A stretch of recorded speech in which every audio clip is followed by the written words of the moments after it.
আসসালামু আলাইকুম, সবাইকে আমার শখের রান্নাঘরে আমন্ত্রণ। আজকে আপনাদের সাথে শেয়ার করব একটি পারফেক্ট মসুরির ডালের রেসিপি। এই তো যারা নিউ আপু আছেন, সংসার শুরু করেছেন, তাদের কিন্তু এই রেসিপিটা খুবই উপকারী। আশা করি আপনারা ভিডিওটার লাস্ট পর্যন্ত আমার সাথেই থাকবেন। ফার্স্টে আমি 1 কাপের মতন ডাল নিয়েছি। এইখানে আমি মোটা ডালটা নিয়েছি, আপনারা চাইলে এখানে চিকন যে ডালটা আছে ওইটাও নিয়ে নিতে পারেন। এখন এই যে পাত্রের মধ্যে ভালো করে আমি ডালটাকে ধুয়ে নেব। এই তো আমার ডালটা ধোয়াও হয়ে গেছে। এখন কিছুক্ষণ ভিজিয়ে রাখবো। কিছুক্ষণ ভিজিয়ে রাখলে ডালটা খুব সহজে সিদ্ধ হয়ে যাবে। এই তো আমি চুলায় বসাই দিছি। আমি যেহেতু 1 কাপ ডাল নিয়েছি, তাই আমি এখানে 2 কাপের মতন 2.5 কাপের মতো পানি নিয়েছি।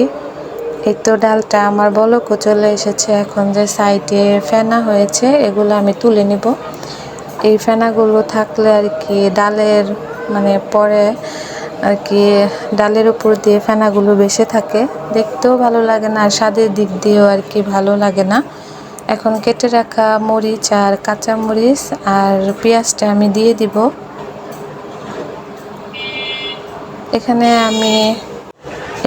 আমি 1টার অর্ধেক টমেটো দিয়ে দিলাম, যেহেতু আমি অল্প ডাল রান্না করছি, তো এখানে আমি অর্ধেক টমেটো ইউজ করলাম।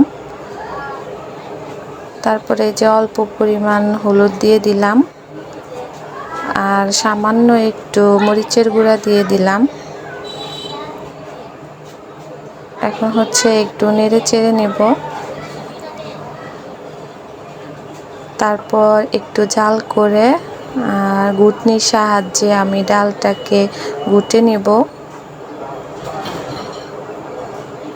এই যে আমি এখন ডালটা ঘুটে নিয়েছি।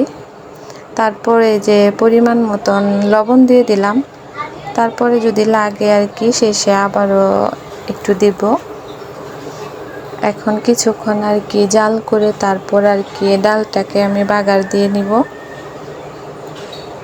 এদিকে আমি একটা ছোট রসুন ছেঁচে নিয়েছি, আপনারা চাইলে কেটেও নিতে পারেন ছোট ছোট করে, আর বড় রসুন থাকলে 2 কোয়া রসুন নেবেন। এইদিকে ডালটা আমার পারফেক্টভাবে বলক চলে এসেছে। আর এইদিকে আমি কড়াইতে পরিমাণ মতন তেল দিয়ে দিব।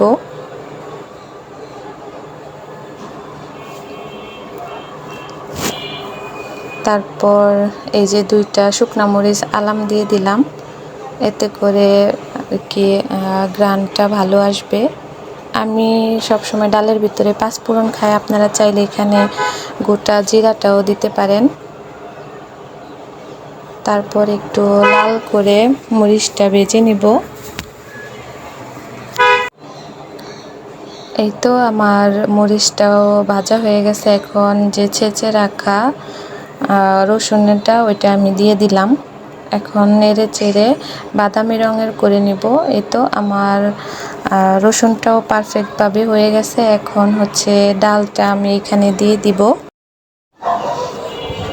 এই তো আমি ডালটা দিয়ে দিলাম, আর এই তো প্রায় আমার ডালটা হয়ে এসেছে। এখন আমি কেটে রাখা ধনিয়া পাতা আর জিরা গুঁড়া দিয়ে ডালটাকে নামিয়ে নিব। তারপর আবার আপনাদের সাথে শেয়ার করব। ফাইনালি এই তো আমার তৈরি মসুরির ডাল রেডি, পাতলা ডালটা রেডি। এইভাবে চাইলে আপনারা রান্না করে দেখবেন, ইনশাল্লাহ অনেকটাই মজা হবে আর খুব সহজে ডালটা রান্না হয়ে যাবে।